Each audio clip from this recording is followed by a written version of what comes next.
Hi, we're Quaint and Curious Volumes. My name is James. Today, I'm going to give you my review, my long-awaited review, of A Chronicle of the Last Pagans by Pierre Chuvin, translated by B.A. Archer. This was originally published in French, and this translation is from 1990 from Harvard University Press. It is out of print. It took me a while to get a copy. I had to search on thrift books, and a few months ago it came up. I bought it for probably too much money, but I read it. So that gets me under the wire just for the first quarter of Historathon, because this covers the end of paganism, mainly in the Eastern Roman Empire.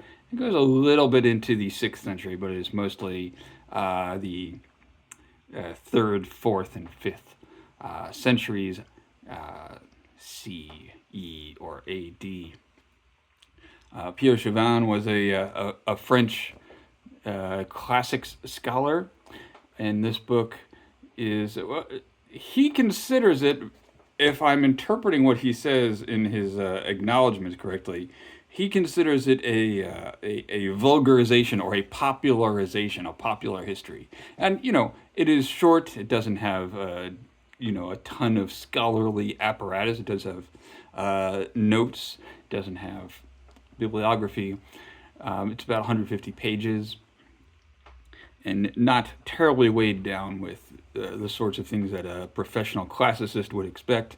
It does expect you to have certain understanding, certain knowledge of the Byzantine Empire, the Eastern Mediterranean. Some words are just thrown out and not defined, and well, anyway, that's most books, right? So I'm not a classicist. I'm not a specialist in the Byzantine Empire, but I do have kind of a generalist knowledge of it. I was able to follow along for most of it. Now, I said in my TBR video at the start of the month, the reason I was interested in this book is because of a Mountain Goats album from 2020 called Songs for Pierre Chuvin. That was recorded solo by John Darnielle into his boombox during the early days of the COVID-19 pandemic. So he said that he had brought this on another trip with his band and read it, and it inspired him to write a whole bunch of songs based around these themes. So actually, what I found from reading this is that the tracks on the album roughly go in chronological order through this book. So I don't know if that's intentional. I assume it is. But I want to read a little section from the introduction about this book. And if you're familiar with with John Darnielle and the Mountain Goats' aesthetic, you'll see why this appealed. Although it is easy enough to follow the stages of Christianity's victory, and there is no doubt that its pagan adversaries were put to rout, it will always be risky to speak of the last pagans, and yet it is worthwhile to take the viewpoint of the vanquished, those who seem to have been behind their own times, while bearing in mind that they did not consider themselves defeated or backwards, unless they were ripe for conversion. In this examination of the customs and beliefs of pagans during the Christian period of the Roman Empire, let's forget that. For us, they were the last. So I think that idea of putting yourself in the shoes of someone in this kind of extreme dead-end position is something that a lot of those songs, not just on this album, but in general, sort of tap into that kind of a what the kids would call it. I'm not going to use that word. So the book goes through. It starts off with a chapter called "What is a Pagan," and it goes into some of the etymology. It's interesting because pagan for a lot of the period meant peasant or civilian. It didn't have any religious connotation, at least in the context of the Roman Empire. And pagan, of course, comes from a Latin root, paganus, right? And the pagans, well, the Roman Empire officially, or the state religion of the early Roman Empire and the kingdom and the republic, was this Olympian polytheism that they sort of appropriated from the ancient Greeks with renamed deities. Zeus becomes Jupiter, Aphrodite becomes Venus, etc. You probably know this. So Rome was officially pagan, and it was believed, it wasn't religion in those days, or in that context, was not where you got your ethics and morality from.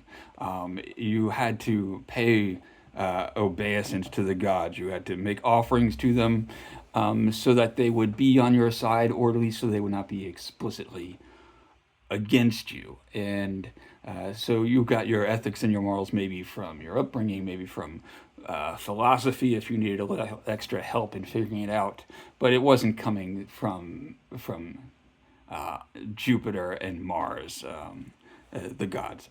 So when Christianity came on the scene, it took a while to take hold, but of course the first Christian emperor was Constantine, founder of Constantinople, and he did not expressly say everyone's going to be a Christian now, but it began the process of converting the main religion of the empire to Christianity from paganism. So some of the days Constantine converts in 312. And in 337, his children, Constans and Constantius, become emperors, one in the east, one in the west. I think one was an Orthodox or Eastern Christian, one was an Arian Christian, Arian, Arian, which was a major sect of Christianity in this period, although I think it is all done now. So in 353, they started passing various laws against pagans, and not necessarily outlawing it, but disfavoring it. And more of the higher positions of state were barred to pagans. Although pagans, throughout this book, throughout this period, it seems they had a hold in teaching. They were almost always able to hold positions of prominence as professors, instructors. There were positions for scholars, sometimes even in court. But then in 392, Theodosius, is that his name? One of the emperors banned paganism, and one of the tracks on Songs for Pierre Chuvin is a date, and that is the date of the publication of this compilation of anti-pagan rules or laws that were enacted by. I cannot read my own handwriting. Let me look back in here. The emperor's name, who did all that, was Theodosius. Right. So yeah, Theodosius is a major character in here, emperor of the Eastern Empire, and under the influence of some of the Christian bishops was very anti-pagan. And interestingly enough, a lot of the senatorial class, the old families of Rome, and in this time period, we have this idea that after the founding of Constantinople, Eastern and Western Empire were split. But in some cases, there were reconquests, or there were even the West was split into two halves for a brief period, and of course under Justinian, which is after the time period of this book, Justinian reconquered Italy. So it's not quite a straightforward timeline. Then there is Julian, the emperor who lived for a brief period and died in 363, who was, they say, an apostate. So he rejected Christianity. He was a pagan and kind of reversed some of this, but did not live very long and was not able to enact it. Of course, a lot of things changed in 410 with the fall of Rome. And then, the barbarian king who took over sort of swore fealty to the emperor for a while. So another kind of reunification of Rome, even in that tragedy. So let's see. Some of the other important things were the ban on blood sacrifice. So paganism, if you're, in this ancient Roman paganism, the way to practice the religion is not to say certain prayers, believe certain things. It's part of that, but you sacrifice to the gods, and that is, in this context, a blood sacrifice. So you're taking an animal and you are killing it for the god. You get to eat the meat too. There is a bit in here where he talks about the way that paganism suffered a bit from the secularization of butchery.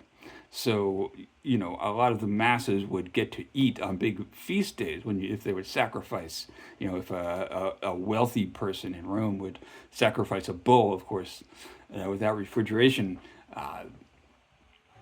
it can't really be eaten all at once, and so it would be distributed among the masses, and so some of these pagans were, or the lower class pagans, who there's not much about them in here, but they liked paganism because on the feast days, on the holidays, they got to eat meat, whereas they probably did not have very much to eat the rest of the year, or subsisted on their ration of bread, the bread in circuses, famous bread in circuses. So, and of course, the gods who the pagans followed in the Eastern Roman Empire were not necessarily just those of the Olympian pantheon, Zeus and Hera and etc. They were more local gods and included, Isis in Egypt, or I think Cybele is another one. So sometimes the gods would be considered locally important, and if you look at the very foundations of Judaism in the Old Testament, Yahweh is a god of his people, of the Israelites or the Hebrews. So he's kind of not the God of the world. He is the God of these people wherever they go. So, and a lot of these other so-called pagan gods were that kind of a deity. So the way that some people sort of started to change their minds about some of these things, well, in some cases they were strongly encouraged to change their mind. There's a bit in here about the monks during this period. Bishops and monks seem to be kind of like gang leaders and hooligans. The monks are not portrayed as copying manuscripts and praying in monasteries. They're going around and encouraging people at the point of a whip or something to convert to Christianity. And often the bishops would be given sort of a assignment by the emperor to go and do this in a particular region.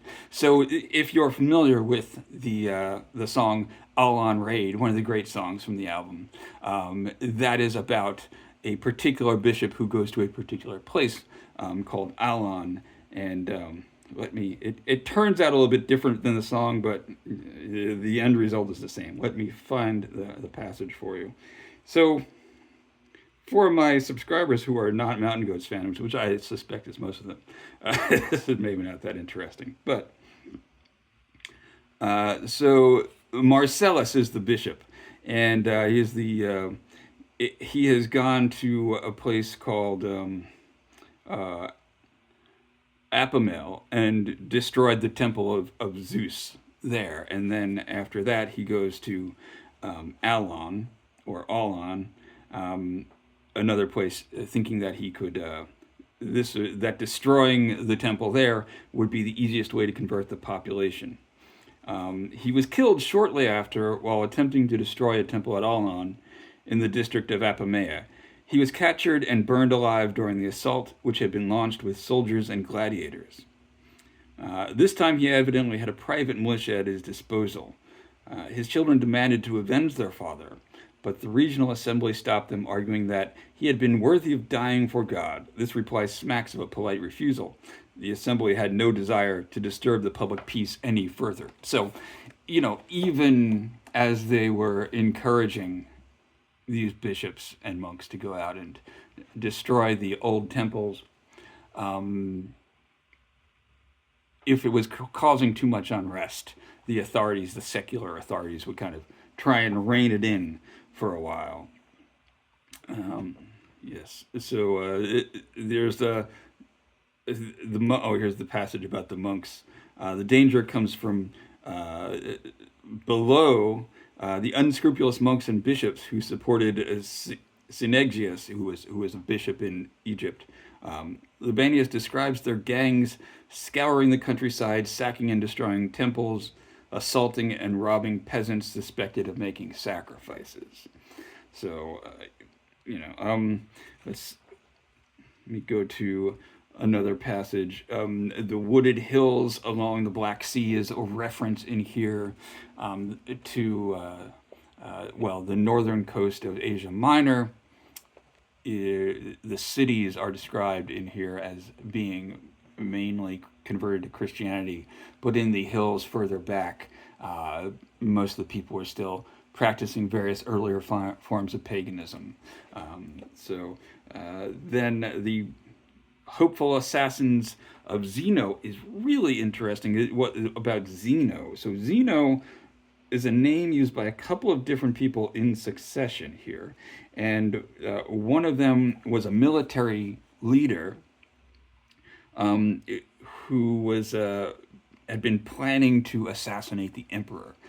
And shortly after this, another general named Tarasus becomes the emperor and takes the name of Zeno.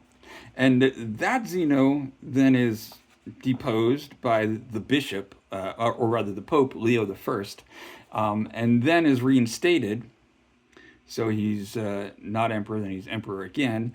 And it says, it's not surprising that in 477, one of Zeno's slaves tried to assassinate him, as did a factotum of the Queen Mother in 478, and agents of the Empress in 481. So this emperor had at least 3 assassination attempts on him before he died. So he died without an heir. His wife, the daughter of... his wife, the Empress, was the daughter of the Pope who put him in power. Yeah, very interesting stuff. But in general, religion for a lot of this period is depicted as kind of a tool. Not really the thing that is, it's not that the emperors and the bishops were believed that there was some metaphysical truth to this, but because it was useful, and also because they were finding that it, in a way, got results in the way that gods were expected to do in that day and time. So if you had the favor of a certain god, it would help you to get something materially. Often in history, it's winning a battle. So again and again in here you see when a pagan force will lose some kind of a military struggle, it's thought their gods have left them, or proof that their gods just don't have it the way that the Christian God does. I mean, that's one of the things that Yahweh says a lot in the early Old Testament. I'm the God who is going to kick ass on your behalf, right? Anyway, if you're interested and you want a short read, I know there's some very long books about the Chronicle of the Last Pagan, about the Last Pagans. This is a short one. It's very readable. Oh, their gods do not have surgeons. Fantastic line that is not described. From